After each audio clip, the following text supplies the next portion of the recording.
Cyanide এবং জোডিয়াকের মধ্যকারে।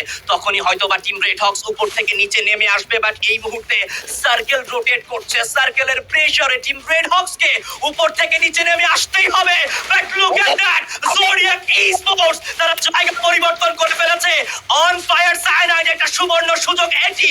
Flame close রেঞ্জে যাবেন, নেজাদ একেবারে সামনাসামনি।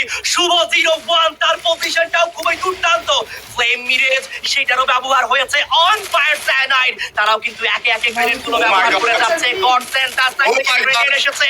কোনো প্রকার কোনো প্লেয়ার এখনো পর্যন্ত কিন্তু ড্যামেজ রিসিভ করেনি, বাট লেটস সি এই ম্যাচটাতে কারা বুয়া সিকিউর করতে পারে।